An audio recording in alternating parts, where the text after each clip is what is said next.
This is the podcast that pays more tax than the rich. Welcome to HQLA episode 19. I mean... We can try out another one. If you think of anything else, I wouldn't be opposed to you trying it. All right. This is the podcast with 100 subscribers. HQLA episode 19. This is the podcast with more than 100 subscribers. More than 100 subscribers. That's good. That's good. What Bro, else it's have we got? becoming a bit less niche. Yeah, A bit less exclusive. We're getting more members of the very cool HQLA club. Yeah. So, yeah. We might have to start restricting it soon. Alrighty. Okay. So what I was thinking is we could jump into a bit of news. Yeah, so what's been before happening? we start It's anything. been a while. Yeah, so it's been a while, and so long, in fact, that a lot of different things have happened. Okay. Which makes the Tesla bot opener not quite work as well. Oh, But, yeah, gotcha. yeah. Yes. But because that was like a month ago, but it was like right after. Feels like a long time ago. It was like right after we released our episode. It does feel like a long time ago. True. Yeah, so the first thing I've got is that the Met Gala happened. Tax the Rich true. at the Met Gala with AOC. I've talked about AOC before, so I thought that would be a good True. a good bring up.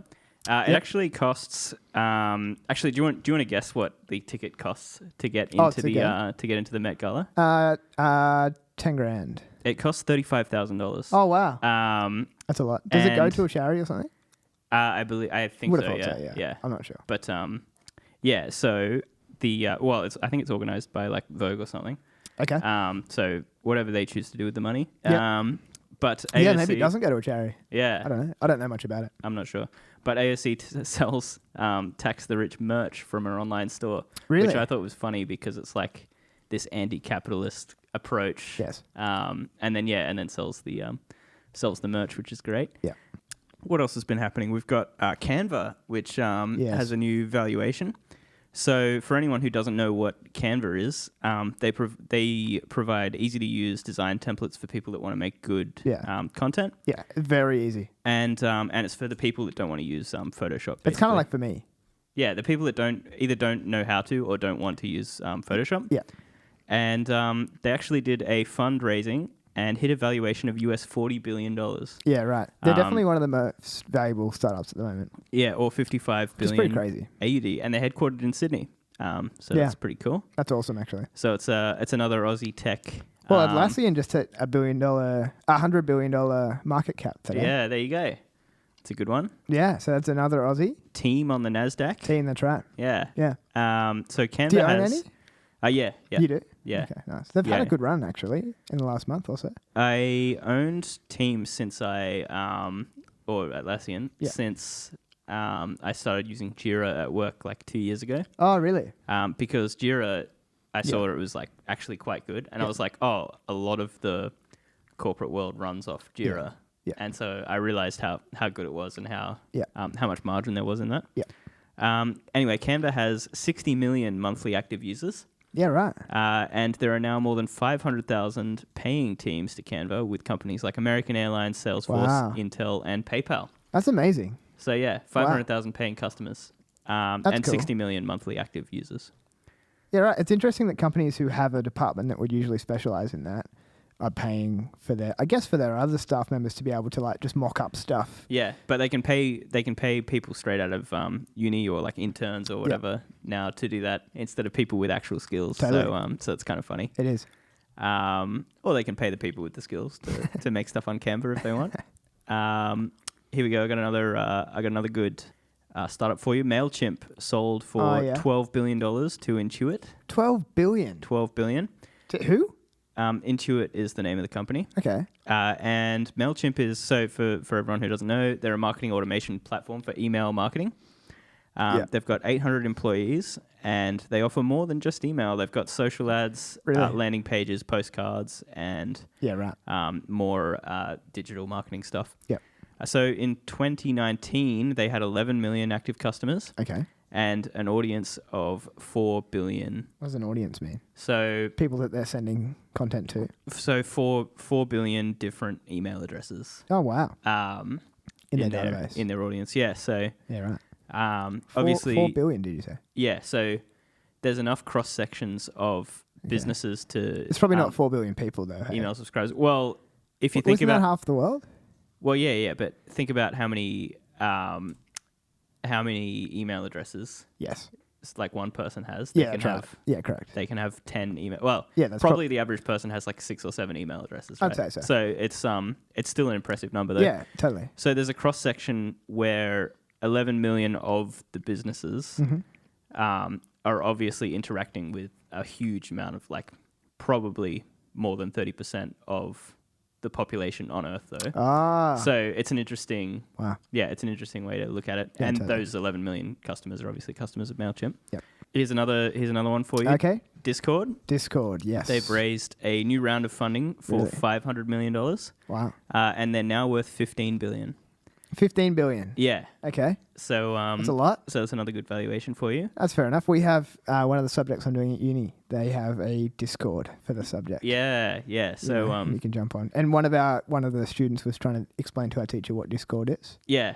He's like this old economics guy. Yeah. It's pretty funny. So good. Yeah. I assume not the student. No, the the teacher student is wasn't the, this old economics guy. Oh yeah. He was the staff member. Yep. So obviously the app is used to chat, and Yes. basically there are different group chats, and you can type Centered it. around gaming and that stuff, right? Yeah. So it's a really good. I think it's a really good community building app for gamers and Twitch streamers and stuff like that. Yeah. And they turned down an offer of $12 billion from Microsoft. They turned down the $12 billion offer from Microsoft earlier in this year. Yep. And 1 year ago, they were valued at $7 billion. Yeah. Wow. So they've got up to 15. Sorry? And what was their value at the moment? And their value at the moment is 15. 15. Okay. So and they turned down 12 at the start of the year. yeah. All right. Yeah, from Microsoft. So yeah. Wow. Would have been a big opportunity, but Yeah, I wonder why. yeah, well, one of those things. Maybe they're just hanging out for the next one. True. Oh, okay. They'll get offered again. True. Yeah. Or they just IPO for more than 15 billion. Yes. Who knows? Yeah. And they have 150 million monthly active users. Wow. So yeah, pretty That's cool. awesome. Actually, they probably wouldn't be a bad time to go public. I feel like there's a good amount of hype around them, and their demographic would probably get on board with it. Yeah, well, if you have a look at purely on a monthly active user, the last 3 companies we've talked about just there. Yeah. Canva's got 60 million monthly active, and they're valued at 40 billion. Yeah. Mailchimp's got 12 billion as a valuation, and they have 11 million monthly active users. Yeah. And Discord's got 150 million monthly active users. So like twice as much as Canva, more than 3 times as much as Canva. Yeah. And then they're valued at I don't know what their revenue model is though. Yeah, exactly. So that's the tricky part. It's like you can have these really massive user numbers, but obviously Canva's making way more money per user. Absolutely. So there's that. Rivian gave itself an $80 billion valuation as they filed for an IPO. Yes, that's right. I believe the S1 form is the one that you would use to file for an IPO. I believe you. That what you would say? Yeah, sure. Yeah. Well, it's an SEC thing, so it's not really our area. No. we're not really in... I have been thinking about I should probably figure out what all these forms mean. It's like a 10K and a... Yeah. 10K is a big one. Yeah. Anyway. I think 10K is how people file their earnings. But yes, I think that's right.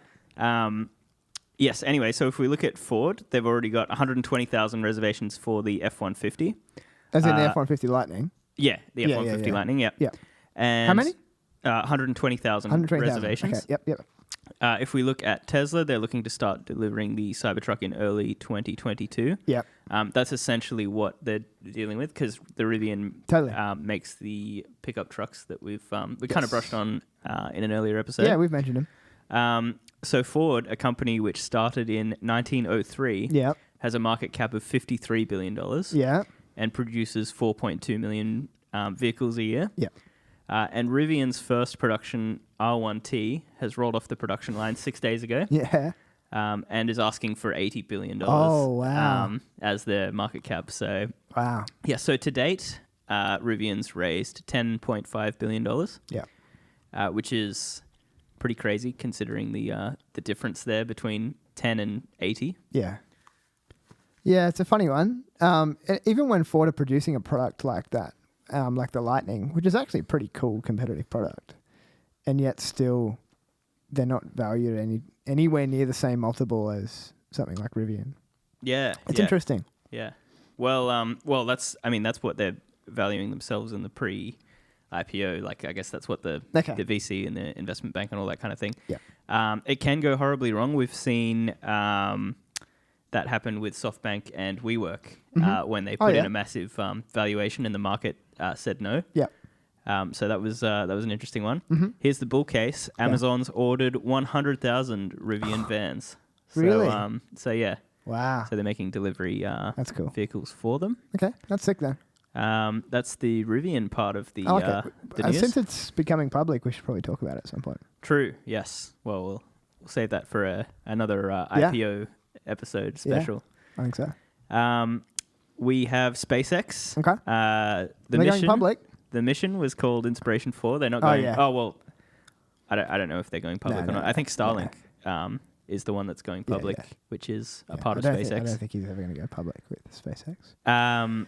So the mission was called Inspiration 4. Yes, I saw some. And it sent a private all-civilian orbital mission into space. Yep. Dragon, which is the ship, spent 3 days in orbit and got to an orbit of 575 kilometers. Okay. So for context there, the International Space Station is at 420 kilometers. Yep. And the Hubble Space Telescope sits between those two figures at 540 kilometers. Yeah. And the purpose of the mission was to raise money for the St. Jude's Children's Research Hospital. Oh, really? Which they raised $210 million for, which is great. Wow. So it was to do that, and it was also to study the human body in space. I think it was more to show... I think it was a late response to Virgin Galactic and Jeff with the Blue Origin. Yeah. I think it was like a late... Oh, yeah, look, we can send people up there as well. We can do that too, But Elon just didn't want to go, or, you know. It's got a few things to do. Yeah. I saw, I think I sent it to you, like the fake streams. Did you click on any of that? The fake streams, and they made a bunch of money from... yes. Yeah. So they basically... It's probably still up, I don't know, or maybe it's too late now, but just watch out for them. So people make these fake YouTube accounts which are called SpaceX, which firstly... Why does YouTube allow like multiple people to have the same account name? Yeah, true. I think that's very strange. The account name's exactly the account name's literally exactly the same, just doesn't have the tick. Right.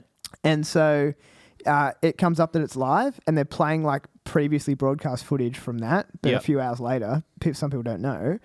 It says it's live. It's got Elon Musk talking, and then like sort of picture in picture, and then around the screen, it's got like Elon Musk is trying to promote cryptocurrency. Send 1 Bitcoin, and you'll get 2 back. Yeah, and it looks really legit. And so there's this article that I sent you of this guy, I think in the UK, who like was like some random normal middle-aged man, but for some reason had like $500,000 in Bitcoin, and or maybe it was Ethereum, and he sent it all. To this stream, and so he's telling this story. He's like watching TV with his wife, and his wife goes to bed, and you can just imagine him. He's like sitting in the lounge room, and he sees this stream, and he's thinking about it. And then someone, he said he saw Elon post something related to it, like he posted something about crypto, or maybe it was a fake Elon Musk account on Twitter as well. Yep. And then he's like, yeah, okay, this looks legit, and so he sends it. And then the ticker goes down, the stream stops, and he doesn't get it back. And he's like, he just like recites the moment where he's like, oh my gosh, I've just given away my whole life savings. And he goes up to his room and he like tells his wife. It's so sad. Crazy. Guys, you got to be careful. That is rough. Watch out for scams. It's so bad. Yeah, that's terrible. It's a terrible thing to do to someone. There's two ways that, sorry, I don't know. There's 2 ways you can make a lot of money by knowing information or having skills that other people don't have, or by doing things that other people won't be willing to do. And so I think a lot of people exploit that second attribute by just doing things that are just ethically, morally, other people wouldn't be willing to do. True. But it's not really impressive. And the people that do those kinds of scams have, they don't have the part of their brain that feels the guilt. Yeah, potentially. So that's the reason that they can do it and not like stress over it. Yes. Because like most people, they would be doing that and then they would be so stressed about it. Totally. And they would just feel guilty. Yeah. And they would either keep the money and have all these sleepless nights. Yes. Or they would like give the money back and because they felt terrible about it. You know? Whereas there are people just without that feeling. Yeah, I agree. Yeah, it's pretty bad, hey? onto a lighter note. Yes, please. And while we're on the topic of Elon Musk, Yes. the Tesla bot. So Okay. So that did a funny little dance on the stage. Yes. This was after the Boston, New York. Did you see the Boston, New York robots thing as well? The Boston Dynamics. Right. Yeah. He then did his robot day like not long after that, right? Yeah. So I think it's part of AI Day. Okay, AI Day, yeah. Yeah. So yeah. Tesla have a battery day and an AI day. Yes. And I don't know what other days. Who knows? But Model S launch. Yeah. Yeah. So the Tesla bot did a funny dance on stage. It was actually a person in a suit. Really? Made to look like. Oh, you haven't seen the footage? I haven't seen it at all. There's someone dressed up like the Tesla bot's gonna look, and they did a break dance thing on stage. Okay. It was so funny. I can't believe you missed it. You didn't send it to me. I can't believe you didn't send it to me. Sorry, I apologize. It was a 3-hour long stream. So you know. I didn't see it. Yeah. So basically, there's a 12-minute segment in the 3-hour long AI Day presentation where it comes up, and there's just a funny little man in a suit doing like a dance. Wow. And then Elon's like, "Oh well, that's not the real one, obviously." But and then he talks about it. So its name is going to be Optimus. Oh wow! And it's a humanoid. Yeah. And they wrote all the stats out. You know, like 175 centimeters and and 120 pounds or something like that. Okay. Yeah. Not 100% sure on those stats, but it's a humanoid robot capable of performing tasks that are unsafe, repetitive, or boring. Yeah, that's cool. And so that's the reason it exists. Yeah. Which, I mean, I think it can only be good for Tesla and society. Totally. There's a lot of comments about iRobot. I don't know if you've seen the movie I iRobot. have seen the movie actually. Yeah, thought it was pretty I don't good. like it. Is it Will Smith? Yeah. Yeah. You didn't like the movie? No. I thought it was good. I went to watch it on the weekend. Oh, and really? I couldn't find it on Netflix, but I haven't seen it in more than 10 years. Yeah, it's old. So probably when I was a kid, I was like, "Oh, cool, guns and robots," and yeah. So I don't actually know if I like it or not. But true. Okay. But I went to watch it because I was like, "Oh yeah, I'd watch that again." You know, like Tesla's, bot's going to come out. Is it a bad idea? Is it a good idea? Mm-hmm. Couldn't find it, so I watched I Am Legend instead. Oh, true. Similar vibe. Yeah, and no robots though. No, just zombies instead. Yes. What else happened? Donda and CLB came out. Yeah. Some good. Do you know the first track on Donda? Do you know? Yeah. It's a fan theory. It's not a. Really? Is it really? Yeah, it's not a like a verified fact. Really? So like it's a fan theory that has been like spread around. I'll just say it. Yeah. So apparently the first track on Donda, it's this random, almost like with no pattern, just phrasing of just Donda, Donda, Donda, and so apparently, it's the last moments of his mum, whose name's Donda or something. Yeah. Of her heart beating. Yeah, and the whole album is supposed to be a eulogy to her. So yeah, that's Donda chant. But then the next song, Jail has if you overlay the beat on it, it like lines up with Donda chant. Oh, does it? Which is really cool. Okay. So there's a really cool clip where someone takes it and they like there's some really like heavy sounds at the start of Jail. Yeah. And you overlay those on top of Donda chant, and it lines up and it sounds really good. Okay. And there's also the Donda challenge, which I just made up. Yeah, you made it up on Twitter. Yeah, where you have to set the Donda chant, the first track, as your morning alarm for a month, and just see how your body reacts after that time. How many people caught on with that? I didn't get a lot of positive responses. Well, we'll get I did there. Get some responses though, but not positive. Yeah. Certified Lover Boy was not as good as Donda. No, I agree. It was a bit of a miss. But I'm not a big fan. I've never have been. Of Drake. So yeah. But that's just me. Not him personally. I'm sure he's nice, but I don't know. It's just not my kind of music. Yeah. It's all the same. Well, that's controversial. Ooh. But it is. Ooh. Sorry. Ooh. Sorry, everybody. And the last piece of news, which I wrote down. So I've got written here the China situation. That's the only thing I've written down because we put stuff on TikTok. Oh well, I was hoping, but someone thought that it was related to this latest one because you know what's going on wrong with that company in China that crashed the market last night. No, I don't know. Oh, you don't know? No. Okay, so there's basically another Lehman Brothers situation. So in 2008, Lehman Brothers.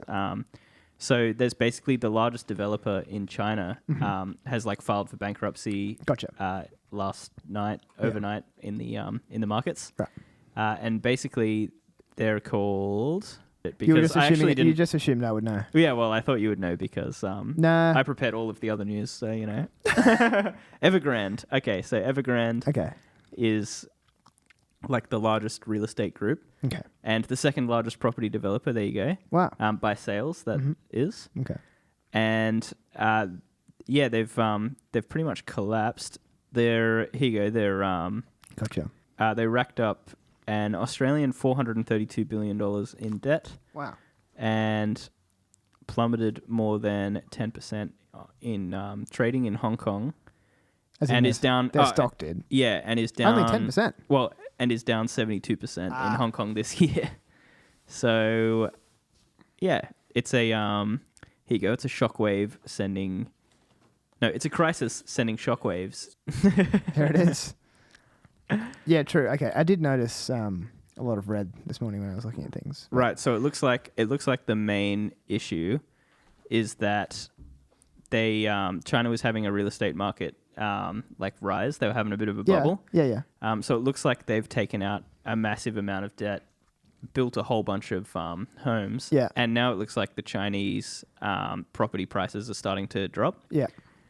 Which is leaving them with a lot of debt and lower valuations, so they can't sell them for the right prices. And it's basically... But don't they have an aging population? Yeah, sure. So my take Yeah. No, actually, that's true because of the one-child policy and everything. So it seems like not great management by that development company. Well, it's greed. That's right. Okay. Irrational greed. Oh, here we go.